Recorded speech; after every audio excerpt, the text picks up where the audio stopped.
जो हमारा शरीर है वो इतना अपवित्र है कि वो हमारी आत्मा के साथ कनेक्ट नहीं हो पाता है, जुड़ नहीं पाता है, और हमारी आत्मा ही हमारी प्रथम गुरु होती है। कौन सा ऐसा मंत्र है जो मुझे वर्ण सिद्धि, शब्द सिद्धि, वाक्य सिद्धि और वाक सिद्धि, ये संपूर्ण सिद्धियां प्रदान कर सके?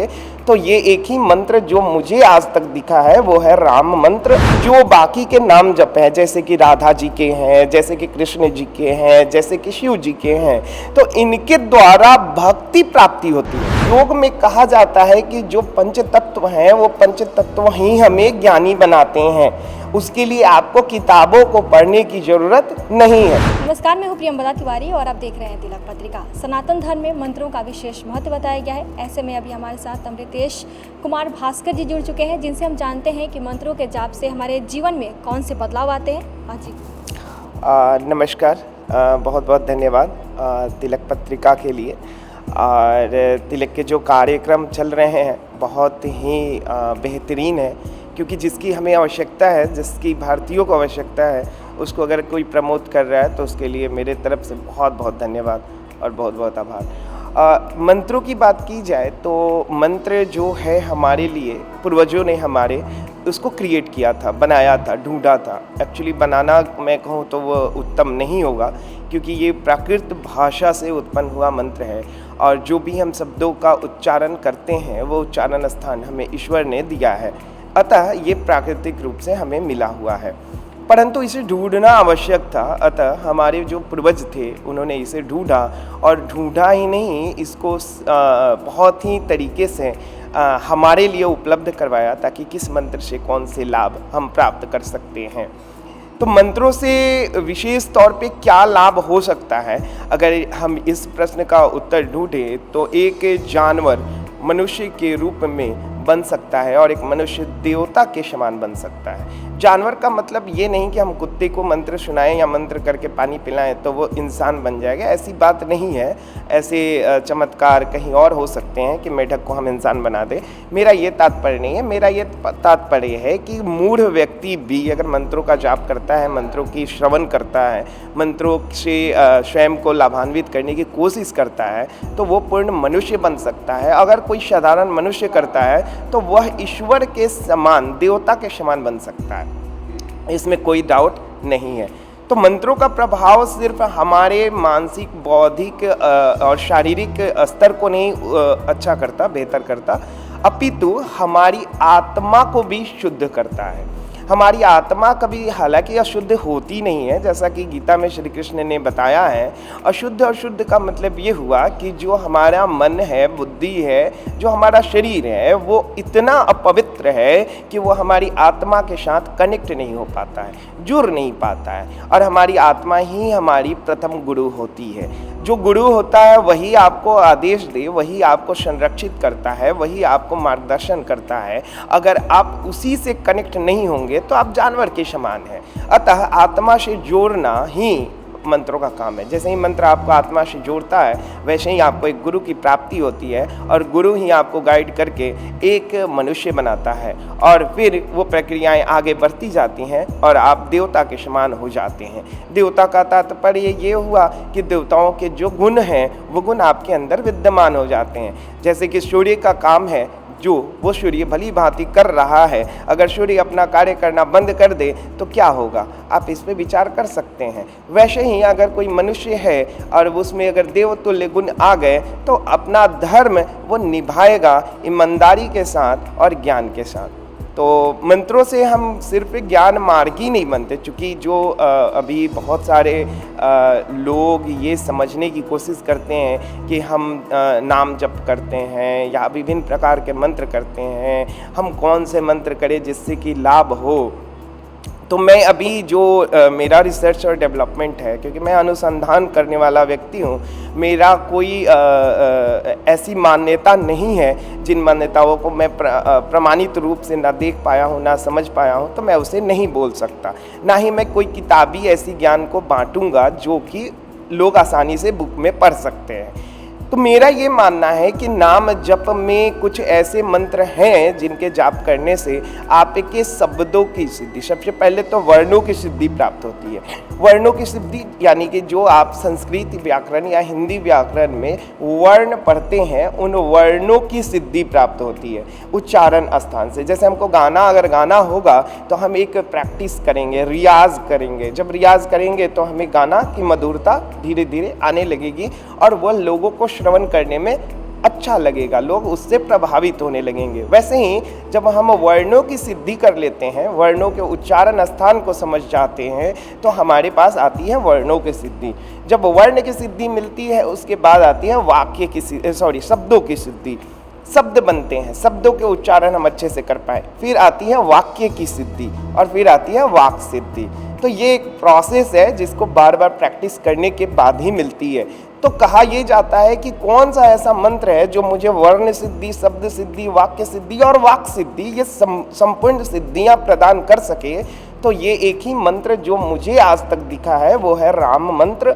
और राम मंत्र के द्वारा आप इन सभी सिद्धियों को प्राप्त कर सकते हैं। शब्द सिद्धि, वर्ण सिद्धि, शब्द सिद्धि, वाक्य सिद्धि और वाक सिद्धि। जो आप बोलेंगे वही सत्य होगा, अर्थात आप आत्मा के साथ कनेक्ट हो गए। आत्मा कभी झूठा नहीं हो सकता, आत्मा हमेशा आपको सही मार्ग दिखलाता है, परंतु हम अपनी मानसिक, बौद्धिक और सामाजिक गतिविधियों के कारण उस भ्रम में पड़े होते हैं कि हम आत्मा की आवाज़ नहीं सुन पाते। लेकिन जब हम राम का मंत्र का जाप करते हैं तो हमें ये संपूर्ण सिद्धियां धीरे धीरे प्राप्त होने लगती हैं और हम आत्मा से ऐसे जुड़ जाते हैं कि आत्मा हमें प्रतीक, भूत, भविष्य और वर्तमान पूर्ण रूप से दिखलाती है। उदाहरण के तौर पे आप बहुत सारे ऐसे लोगों को सुने होंगे, जानते होंगे, रिसर्च करे होंगे, जहाँ पे आप पाएंगे कि जिन्होंने राम को जपा वो या तो इतने बड़े साहित्य के महारथी हो गए जिनके द्वारा लिखी गई पद्य, गद्य या जैसे कि रामचरितमानस, वाल्मीकि रामायण या फिर आप रश्मि रथी देख लीजिए रामधारी सिंह दिनकर का।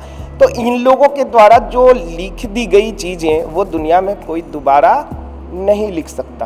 तो ऐसे अद्भुत चीज़ों का अगर कोई क्रिएशन कर रहा है, कोई उत्पत्ति कर रहा है, तो वो बिना राम के नहीं कर सकता।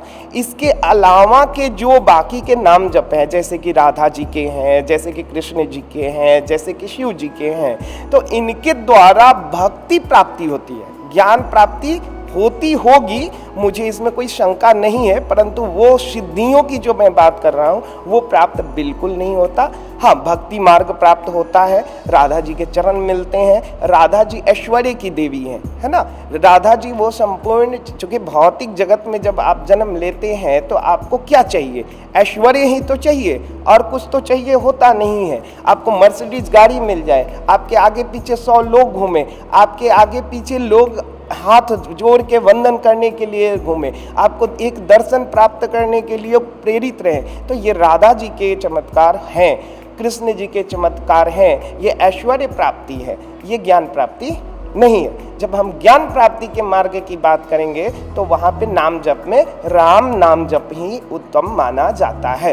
राम नाम जपने से ही आपको वर्ण सिद्धि, शब्द सिद्धि, वाक्य सिद्धि और फिर वाक सिद्धि की प्राप्ति होती है। इसके अलावा ज्ञान की भी प्राप्ति होती है। योग में कहा जाता है कि जो पंच तत्व हैं वो पंच तत्व ही हमें ज्ञानी बनाते हैं।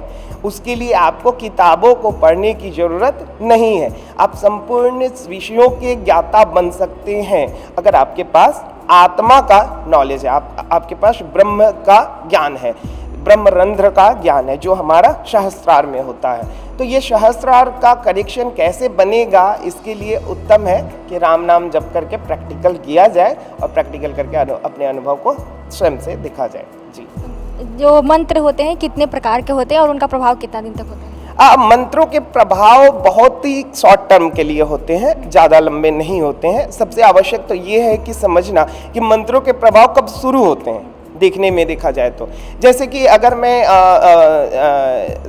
शिव जी के जो लोगों के मृत्यु से रोकने के लिए बहुत सारे मंत्र बनाए गए हैं, है ना, जिसको हम लोग अलग अलग नामों से जानते हैं। लेकिन जब हम त्रयंबकम की बात करते हैं, जिनको कई लोग राम जी से संबंधित करते हैं, कई लोग शिव जी से संबंधित करते हैं, परंतु मैं मंत्र की ही बात करूं और इस मंत्र की अगर बात की जाए तो कितने मंत्र करने के बाद आपको इफेक्ट दिखने लगेंगे। चाहे गायत्री मंत्र की बात करूं, चाहे आपके राम जाप की बात करूं, राम मंत्र की बात करूं या राधा मंत्र की बात करूं, कितने मंत्रों के बाद आपको लाभ दिखने लगेंगे। तो ये मिनिमम 1 लाख मंत्र हैं। 1 लाख के नीचे आपको बहुत ज़्यादा लाभ नहीं दिखेंगे। 1 लाख के नीचे लाभ देखने के लिए सबसे पहले तो आपको 2 चीज़ें करनी होंगी कि आपको अपने देखने की क्षमता को बदलनी होगी। इसके लिए जैन धर्म में अरिहंत कृपा कही जाती है, हिंदू धर्म में सरस्वती कृपा कही जाती है। अगर सरस्वती जी की कृपा है तो आपको उच्चारण तो आ सकते हैं, लेकिन तरीके देखने के हैं। जैसे कि जो चीज़ मैं आप में देख पाऊंगा वो दूसरा व्यक्ति उसमें कुछ कमियां देखेगा, कुछ अलग देखेगा, उसकी अपनी दृष्टि है, मेरी अपनी दृष्टि है। तो ये दृष्टि देखने की जो कला है वो जैनों में अरिहंत के द्वारा प्रदान की जाती है और हमारे जो हिंदू कल्चर है इसमें आपको शुक्र के द्वारा प्रदान की जाती है। तो अब रहा सवाल ये कि मंत्रों का इफेक्ट कितने दिन पे दिखेगा, तो ये डिपेंड करता है सबसे पहली बात कि आपकी कितनी कैपेसिटी है क्या देखने की। दूसरी चीज़ ये कि अगर हम किसी खास प्रयोजन से कर रहे हैं तो कम से कम 1 लाख मंत्र करने के बाद ही वो प्रयोजन पूरा होगा। अगर आप अरिहंत की कृपा से प्रेरित हैं, आपके ऊपर अरिहंत की कृपा है, यानी कि आपने पहले ओम नमो अरहंतानम का जाप किया है, ओम ह्रीम नमो अरहंतानम का जाप किया है, या फिर ओम द्राम द्रीम द्रौम शुक्राय नमः का जाप किया है, तो आपके देखने की क्षमता जल्दी हो सकती है। यानी कि मंत्र फिर 3000 संख्या के बाद से असर करने शुरू कर देते हैं, ये आप देख पाएंगे, अनुभव कर पाएंगे। परंतु जो इच्छाएं होती हैं मनुष्य की कि हम क्यों कर रहे हैं, हम मृत्यु को टालने के लिए कर रहे हैं, हम स्वास्थ्य लाभ के लिए कर रहे हैं, विशिष्ट प्रकार की जो इच्छाएं होती हैं, तो कम से कम 1 लाख से शुरू होता है। मंत्र जाप और नाम जाप में क्या अंतर है, कितना डिफरेंस? नाम जाप आध्यात्मिक यात्रा के लिए है, भक्ति मार्ग के लिए है, ज्ञान मार्ग के लिए, तीनों के लिए है। बाकी के जो मंत्र हैं वो विभिन्न प्रकार की व्याधियों से संबंधित हैं। जैसे कि 5 प्रकार तो ऐसे भी बताया जाता है, मारण, मोहन, उच्चाटन, सम्मोहन आदि। ये क्रियाएं जो होती हैं वो अलग हैं, है ना। इसके लिए हमारे मंत्र बने तो हैं, लेकिन उसका मतलब ये नहीं होता है कि मारन का मतलब कि मैंने किसी को मार ही दिया, ये संभव नहीं है। क्यों नहीं संभव है? क्योंकि हम फिजिकल चीज़ों को फिजिकली ही मार सकते हैं, है ना। जैसे कि अगर कोई वस्तु रखा हुआ है तो उसे हम उठाना है तो मुझे फिजिकली ही पावर लगानी पड़ेगी। भौतिक रूप से जो पावर है हम लगाएंगे तभी वो उठेगा। ऐसे ही अगर किसी को मुझे मारना है तो उसके लिए मुझे उसकी आयु पे, अगर नियति ने उसकी आयु 100 वर्ष दे रखी है तो मैं उसकी आयु को 50 वर्ष नहीं कर सकता, परंतु स्तंभित कर सकता हूँ, उसको विकलांग कर सकता हूँ, उसको बिछावन बेड रीडन कर सकता हूँ। मृत्यु देना किसी मनुष्य के हाथ में नहीं है। तो इसलिए स्तंभन को हम मान्यता देते हैं, सम्मोहन को मान्यता देते हैं, उच्चाटन को हम मान्यता देते हैं, परंतु मनुष्य में नहीं, कर्मों में, है ना। जैसे कि कोई ऐसा है दुश्मन जो आपके प्रति बहुत ही परेशान कर रहा है, आपको उसको स्तंभित करना है, आपको उसे रोकना है, तो ऐसे में आप मंत्रों का जाप कर सकते हैं और वह स्तंभित भी हो जाएगा। जैसे कि उदाहरण के तौर पे हमारी 10 जो षोडशी विद्या है या जो 10 महाविद्याएं हैं वो उसी काम के लिए तो हैं, वो उन्हीं चीज़ों से प्रोटेक्शन के लिए तो हैं। और उन चीज़ों के प्रोटेक्शन के अलावा भी आपके भी आध्यात्मिक प्रोटेक्शन के लिए है। जैसे कि अगर मुझसे कोई कहे कि क्या आप 10 महाविद्याओं को सिद्ध कर चुके हैं, तो मुझे कहते हुए कोई दिक्कत नहीं होगी कि बिल्कुल मैं मातंगनी के भी मंत्र करता हूँ, मैं कुष्मांडा के भी मंत्र करता हूँ, मैं चामुंडा के भी मंत्र करता हूँ, मैं आपके बगला के भी मंत्र करता हूँ, धुमावती के भी मंत्र करता हूँ, प्रतंगिरे के भी मंत्र करता हूँ। लेकिन वो मंत्र जो मैं करता हूँ वो लोगों के हेल्थ इश्यूज़ के लिए ही करता हूँ, अन्यत्र नहीं करता हूँ। अन्यत्र अगर मैं करूँ तो भी वो वैसे ही काम करेंगे जैसे कि ये काम करेंगे, परंतु मेरा उनसे कोई लेना देना नहीं रहा कभी, और ना ही मैंने उन पे बहुत ज़्यादा प्रैक्टिकल करने की कोशिश की, आवश्यकता ही नहीं है। क्योंकि मुझे ऐसा लगता है कि अगर मैं निगेटिव चीज़ों की तरफ जाऊँगा तो मैं भी निगेटिव हो जाऊँगा, और मैं काफ़ी बैलेंस हूँ। जी। रोज मंत्र जाप करने से हमारे जीवन पर क्या प्रभाव पड़ते हैं? मंत्र जाप करने से सबसे आवश्यक है कि हमारे जो कर्म बंधन होते हैं, पास्ट के कर्माज होते हैं, वो खत्म हो जाते हैं। जैसे ही आपके पास्ट के कर्माज खत्म होंगे वैसे ही आपको एक नया जन्म मिलता है। नया जन्म मिलने के पश्चात अब आप देखेंगे कि आपकी कौन कौन सी कमियां हैं। उदाहरण के तौर पे एक विद्यार्थी है जो किसी स्कूल विद्यालय में पढ़ाई कर रहा है, वहाँ पे उसकी कुछ कमियां समझ में आती हैं। उदाहरण के तौर पे वो चीज़ों को कम्युनिकेट नहीं, एक्सप्लेन नहीं कर पा रहा, यानी कि इस बच्चे का, किसी खास बच्चे का एक्सप्लेनेशन खराब है। ऐसे में उसको आप कितना भी पढ़ा दीजिए, आता उसको सब है, परंतु वो चीज़ों को एक्सप्लेन नहीं कर पा रहा है। अब इस समस्या को दूर करने के क्या तरीके हैं? तो मंत्रों तरीके हैं। कोई व्यक्ति है जिसकी याददाश्त नहीं बढ़ रही है, वो पढ़ता तो सब कुछ है परंतु भूल जाता है, उसकी क्या समस्या को कैसे सॉल्व करेंगे? तो इसके लिए भी मंत्र उपस्थित है। कोई व्यक्ति है जिसको डर है, वो हमेशा फ्यूचर के बारे में सोचता रहता है, फ्यूचर से घबराता रहता है, फ्यूचर से डरता रहता है, तो ऐसे में क्या इस समस्या का कोई हल है? तो नहीं, बिल्कुल नहीं है। न्यूरोलॉजिकल जाएंगे तो वो मेडिसिन दे देगा डॉक्टर, आपको सुलाता रहेगा दिन रात, आप भय के मारे सोते रहेंगे, वही एक सॉल्यूशन है। लेकिन क्या हमारे मंत्रों में? बिल्कुल है, पूर्ण रूप से आपको सॉल्व करता है। कुछ लोग होते हैं जो केवल पास्ट में सोचते रहते हैं, पास्ट की चीज़ों पे डिस्कशन करते हैं, पास्ट की चीज़ों की बातें करते हैं और आपस में लड़ते हैं। जहाँ तक हमें पता है, प्रत्येक मनुष्य को पता है कि पास्ट की चीज़ें सोचने विचारने से आपको दुख मिलेगा, सुख नहीं मिलेगा। अतः वो एडिक्टेड हैं दुख की वजह से, दुख में ही एडिक्टेड हैं। ऐसे परिवारों में एडिक्शन की संभावना भी ज़्यादा होती है। तो वहाँ पे क्या हम उसका कोई सॉल्यूशन है? जैसे कोई शराबी हो गया तो क्या उसका सॉल्यूशन है? कोई एडिक्शन पास्ट सोच रहा है, क्या उसका सॉल्यूशन है? बिल्कुल है। उसके लिए भी आपको मंत्रों के शरण में आने पड़ेंगे। तीसरी अगली बात आती है कि क्या कोई व्यक्ति ऐसा है जिसकी समझ खराब है, वो जल्दी चीज़ों को समझता नहीं है, याद तो कर लेता है, रट्टू है पर वो समझ नहीं पाता, तो क्या इस समस्या का कोई समाधान है? तो बिल्कुल है, मंत्रों में है। इसके अलावा कम्युनिकेशन की बात की जाए तो कोई व्यक्ति है जो अच्छे से उच्चारण नहीं कर पाता, शब्द बोल नहीं पाता, अटक अटक के बोलता है या बहुत ज़्यादा बोलता है, वाचाल है, तो ऐसी क्या समस्या के समाधान है? बिल्कुल है।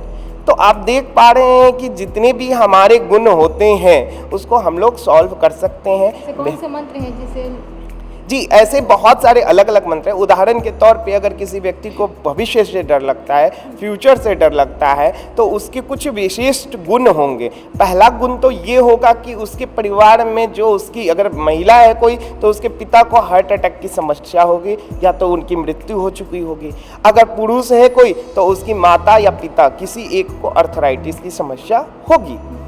अगली बात आती है कि इनके जीवन में क्या क्या चीज़ें होंगी, तो इनका लॉजिक बिल्कुल पूरी तरह ख़राब होता है। इनको छोटी छोटी बातों पे भी अगर समझा दिया जाए तो ये रोने लगते हैं। इनको फ्यूचर का, भविष्य का बहुत डर सताते रहता है। इनके जो सपने होते हैं वो मर्सिडीज से नीचे नहीं उतरते, मुंगेरी लाल के सपने देखते हैं। तो ऐसी समस्या के लिए क्या हम कोई उपाय कर सकते हैं? तो बिल्कुल कर सकते हैं। ऐसी समस्या के लिए हमारे पास जो उपाय है वो दो है। एक तो हमारे जैन धर्म में जो जैन गुरुओं ने हमें मंत्र दिया है, ओम ह्रीम नमो सिद्धानम, तो वो एक मंत्र है जिसका जाप करने से ये समस्या पूर्ण रूप से दूर हो जाएगी। दूसरी क्या है? दूसरी बीज मंत्र है। बीज मंत्र में अगर हम आते हैं तो ओम राम ह्रीम रोम स सूर्याय नमः, ये भी आपकी इस समस्या का ही सॉल्यूशन है। अब दोनों में क्या अंतर है? तो एक में अंतर है कि अगर कोई व्यक्ति उस समस्या से पीड़ित होकर बीमारी में कन्वर्ट हो चुका है, अब उसे डॉक्टर की मदद की जरूरत है, तो हम ओम ह्रीम नमो सिद्धानम करते हैं। लेकिन अगर बीमारी अभी नहीं हुआ है, कन्वर्टेड नहीं है, यानी कि अर्थराइटिस अभी नहीं आया है, हार्ट का बीट नहीं बढ़ रहा है, ये सारी समस्याएं नहीं हो रही हैं, तो हम वहाँ पे ओम राम ह्रीम से उसको बैलेंस नहीं करेंगे, उसको बेहतर कर पाएंगे। तो ये दो बेसिक हुई। ऐसे करके हम बहुत सारी ऐसी समस्याएं हैं जिनको हम जीवन के कुछ कारणों से जोड़ सकते हैं। उदाहरण के तौर पे और मैं बता देना चाहूँगा आपको, उदाहरण के तौर पे अगर हम बात करें ओम ह्रीम नमो सिद्धानम की या फिर ओम क्राम क्रीम क्रोम सब हमाय नमः की, तो लोगों को समझ में नहीं आता कि फीमेल और मेल, महिला और पुरुष एक पर्सनैलिटी है, और ये जो पर्सनैलिटी होती है वो जन्म से मिलती है। जरूरी नहीं कि किसी महिला की पर्सनैलिटी महिला की तरह ही होगी और किसी किसी पुरुष की पर्सनैलिटी पुरुष की तरह ही होगी। बहुत सारे पुरुषों की पर्सनैलिटी महिला की तरह होती है और बहुत सारे महिलाओं की पर्सनैलिटी पुरुषों की तरह होती है। ये पर्सनैलिटी का कारक होता है एग्रेशन, जो एग्रेशन हम बोलते हैं दूसरे शब्दों में। अब जिससे मनुष्य की पर्सनैलिटी वो पुरुष होते हुए महिला की है, वो अंदर ही अंदर घूटता रहता है, वो अपनी बातों को नहीं रख पाता, लोगों के सामने खुद को एक्सप्लेन नहीं कर पाता, उसका एग्रेशन नहीं हो पाता, उसको होम सिकनेस की समस्या होती है। हालांकि ऐसे लोग बहुत अच्छा खाना बनाते हैं, बहुत अच्छा बना के आपको खिला सकते हैं क्योंकि इनको खिलाने में आनंद आता है, परंतु इनको घर से जैसे ही बाहर निकलेंगे इनको एक साथी की ज़रूरत पड़ती है, इनको एक स्टेपनी वैसी ज़रूरत पड़ती है जो कि इनका काम चला दे, इनका कॉन्फिडेंस। सब्जी लाने जाना है तो भी एक दोस्त की ज़रूरत है, कहीं बाहर जाना है तो भी एक दोस्त की ज़रूरत है। ऐसे लोगों को नौकरी में दिक्कत हो ना हो ये अलग मैटर है, परंतु 3 महीने से ज़्यादा ये नौकरी नहीं कर पाएंगे क्योंकि कॉन्फिडेंस ही नहीं है इनको। ये जस्ट लाइक कि फीमेल की तरफ बिहेव करते हैं। तो ऐसे लोग एकांतवास में चले जाते हैं, अकेले रहते हैं, लोगों को फेस नहीं कर पाते, पब्लिक फेस नहीं कर पाते। ऐसे लोगों के घर में अगर वो जमींदार परिवार से हैं तो भी इनकी ज़मीनें इनको नहीं मिल पाती, ज़मीनों की समस्या होती है। ये सारी चीज़ें एक दूसरे से अटैच हैं, जुड़ी हुई हैं। तो इसको कैसे सॉल्व करेंगे? तो इसको भी सॉल्व करने के लिए हमारे पास, हाँ, इनको साथ ही साथ ब्लड की प्रॉब्लम होती है, खून की दिक्कत होती है, पित्त की समस्या होती है, लीवर हमेशा ख़राब रहेगा, पेट में दिक्कतें रहेंगी, ब्लड लेवल कम रहेगा, हीमोग्लोबिन की कमी रहेगी, बीपी 22-28 के पहले बीपी लो रहेगा, 28 के बाद बीपी सडनली हाई हो जाएगा। तो ये जो समस्या है इसको दूर करने के क्या तरीके हैं? अगर हम बचपन में ही कर लें तो बच्चा बेहतर हो जाएगा, उसके चांसेस हैं कि वो लंबे समय तक के लिए ठीक रहे। अगर बुढ़ापे में मंत्रों को करेंगे तो वो ज़्यादा इफेक्टिव नहीं होगा क्योंकि जो हमारे सेल्स डिविजन्स होने की जो उम्र होती है वो 30 होती है। 30 साल के बाद हम हमारे सेल्स नए टूटने जो चाहिए वो टूट नहीं पाते। तो हमें पुराने ज़माने में हम जब जनेऊ की बात करते हैं, उपनयन संस्कार की बात करते हैं, जब विद्यालय में एडमिशन की बात करते हैं, या फिर हम लोग गर्भ की बात करते हैं, गर्भ संस्कार की बात करते हैं, तो इस समय यही चीज़ें की जाती रही हैं। तभी हमारे पास सुश्रुत और चाणक्य जैसे लोग उत्पन्न होते रहे हैं। अन्यथा वैसी क्षमता वाले पुरुष आज क्यों नहीं उत्पन्न होते? क्योंकि उन पे मंत्रों का इस्तेमाल नहीं किया जाता, उनकी जो चीज़ें हैं उसको मंत्रों से ठीक नहीं किया जाता। अगर हम करें तो हमारे पास जो मनुष्य होंगे वो उत्तम क्वालिटी के मनुष्य होंगे, पूर्ण मनुष्य होंगे या देवतुल्य मनुष्य होंगे, यानी कि शक्तिशाली भी, ज्ञानी भी, बुद्धिमान भी, सर्वगुण संपन्न। तो ऐसे के लिए हम जिन मंत्रों का इस्तेमाल करते हैं उनको बीज मंत्रों में क्राम क्रीम क्रोम सभमाय नमः, और अगर जैन में आते हैं तो ओम ह्रीम नमो सिद्धानम। अभी फिलहाल के समय में यही 2 मंत्र हैं जो आपके स्वभाव को बदल सकते हैं, या तो बीज कीजिए या फिर दूसरा जो मंत्र है वो है आपका जैन मंत्र। इन दोनों की पकड़ बहुत मजबूत है। जैन मंत्र आपके हेल्थ इश्यूज़ को भी दूर करता है। कई बार जैनी जो समुदाय के लोग हैं, जैनी समाज के लोग हैं, वो इन मंत्रों का इस्तेमाल करके छोटी छोटी बीमारियां दूर कर लेते हैं, पानी करके पिला लेते हैं, ठीक कर लेते हैं।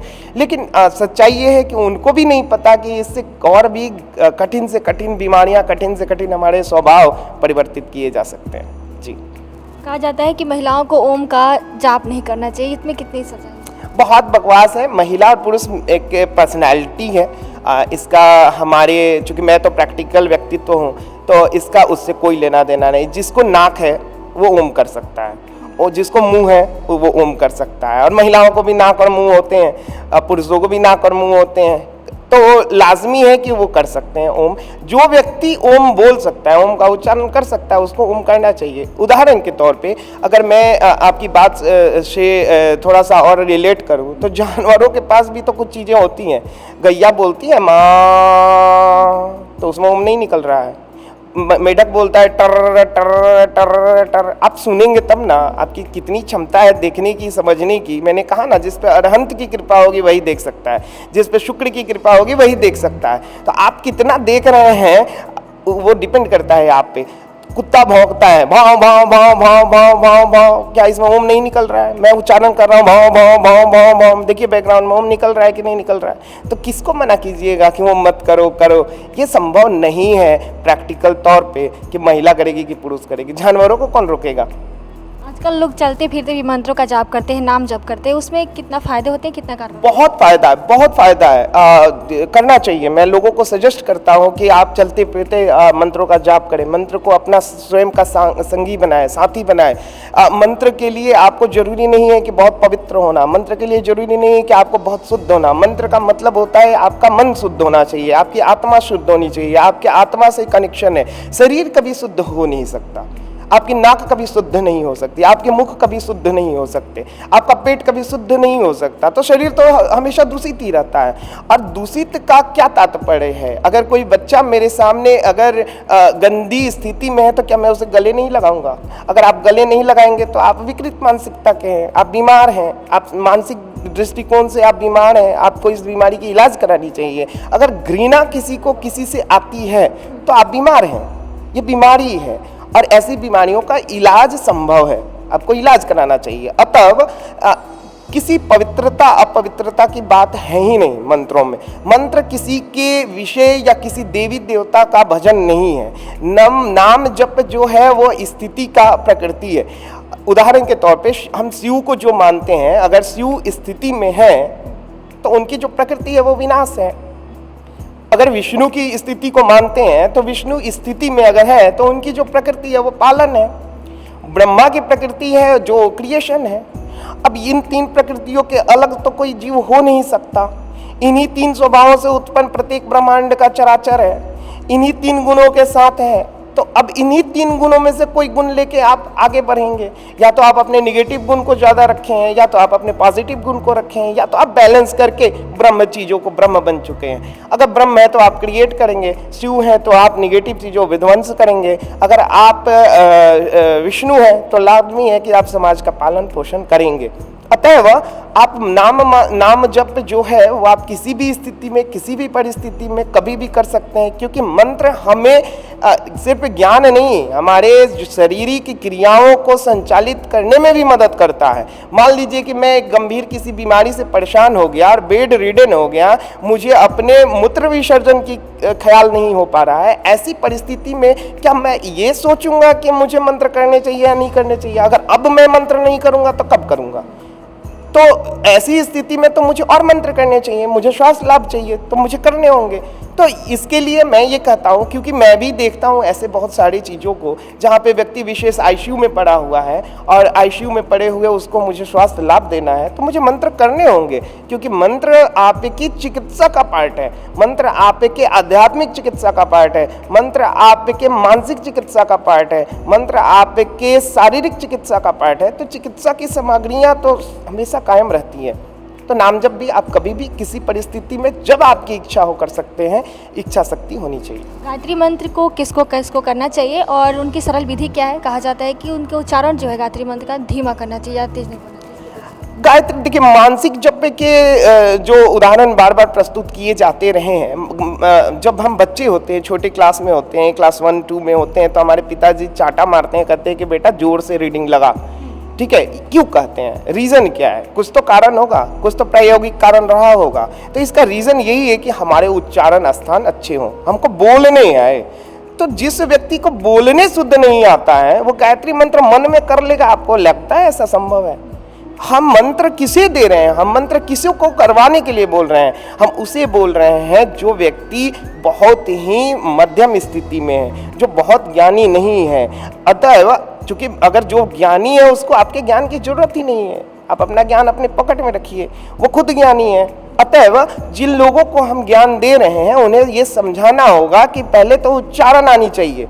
उच्चारण अगर आपका सही है तो आप मानसिक कर सकते हैं। तो पहले जिसको उच्चारण ही नहीं आती वो मानसिक जप करने लायक नहीं है। जी, महामृत्युंजय मंत्र का जाप कौन कौन व्यक्ति को करना चाहिए और क्या ध्यान क्या रखने चाहिए? कोई ध्यान नहीं रखना चाहिए। महामृत्युंजय जप सबको करना चाहिए, कम से कम 108 तो प्रतिदिन करना चाहिए, जिसमें लगभग 40 से 1 घंटे, किसी को 40 मिनट लगते हैं, किसी को 1 घंटे लगते हैं। 1 घंटे में वो 108 मंत्र हो जाते हैं। प्रत्येक व्यक्ति को करना चाहिए। इस मंत्र के करने से आपकी आध्यात्मिक शक्ति जागृत होती है, आपकी जो ऑरा है वो काफ़ी इतना स्ट्रांग हो जाता है कि उस ऑरा का भेदन साधारण मनुष्य नहीं कर सकता। अतः वह आपको जो महामृत्युंजय के मंत्र हैं उनका जाप किसी भी हाल में, किसी भी परिस्थिति में करना चाहिए। चाहिए, परंतु उसका ज़्यादा लाभ तब मिलता है जब आप किसी शिवालय में करें, शिव जी के जो हम शिवलिंग है उसके सामने बैठ के करें, किसी मंदिर में करें, किसी ऐसे स्थान पे करें जहाँ शांति है, जहाँ पवित्रता का ख्याल रखा जाता है, जहाँ पे ऐसी चीज़ें हो, जहाँ पे आध्यात्मिक हो, तो वहाँ पे ज़्यादा लाभ देता है। हालांकि तंत्रों में कहा जाता है कि आप जितने गंदे जगह पे करेंगे उतना वो भी लाभ देता है। मंत्रों में ये भी एक नियम है कि आप शमशान में भी जाके करते हैं तो आपको लाभ होता है। अब शमशान को कोई अच्छा माने गंदा माने वो आपकी अपनी दृष्टि है, परंतु जो एक योगी है उसके लिए सब कुछ समान है। कुछ ऐसे उपाय बता दीजिए जो कि हमारे बच्चे जो है जो आजकल मानसिक विकार हो जा रहे हैं बच्चों में, जो चाहे जो व्यस्क हो रहे हैं, जो युवा पीढ़ी है उनको डिप्रेशन हो जा रहे हैं, उनके उपाय बता दीजिए।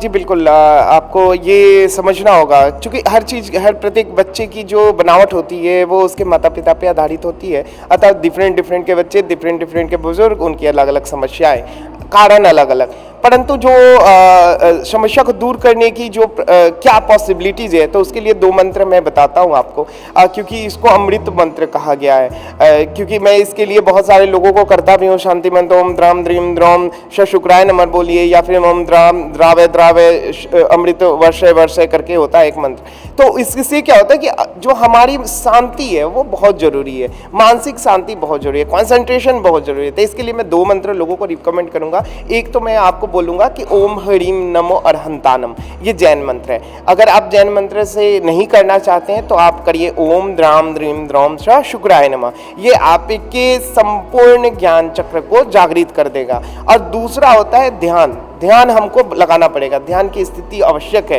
क्योंकि ध्यान के बिना आप कंसंट्रेट नहीं कर पाएंगे, आपका दिमाग मन भटकता रहेगा, क्योंकि मन की चंचलता को शांत करना आवश्यक है। और इसके लिए जो नाम जप है वो नाम जप में आता है राम राम। राम राम करते हैं तो आपको, और वो भी राम राम मन में नहीं करना है, राम राम का उच्चारण जोर जोर से करना है। वैसे ही या तो बच्चे को आप बोलेंगे कि किताब पढ़ो तो वो किताब तो पढ़ेगा नहीं, लेकिन राम राम का उच्चारण कहेंगे कि राम राम का जाप करो जोर जोर से चिल्ला चिल्ला के, तो वो कर लेगा। वो 20 मिनट 25 मिनट अगर करवा देते हैं तो फिर हम चमत्कारिक परिवर्तन देखेंगे। उसका मन शांत हो जाएगा, वो आपके आज्ञाकारी हो जाएगा, उसके सभी चक्रास बैलेंस हो जाएंगे, धीरे धीरे वो और चीज़ों में ग्रो करेगा। जी, मंत्रों के जप से और नाम जप से हमारे जीवन पे बहुत ही सकारात्मक प्रभाव पड़ते हैं, और हम जो मंत्र हैं या नाम जप चलते फिरते किसी भी अवस्था में कर सकते हैं। तो आप भी अभी हमारे साथ ज्योतिषाचार्य जी थे जिन्होंने मंत्रों के जाप से हमारे जीवन पे जो प्रभाव पड़ते हैं उसके बारे में बताया। तो आपको भी मंत्र का जाप और नाम जप जरूर करना चाहिए। कैमरा पर्सन दीपक गुप्ता के साथ मैं प्रियंवदा तिवारी, देखते रहे तिलक पत्रिका।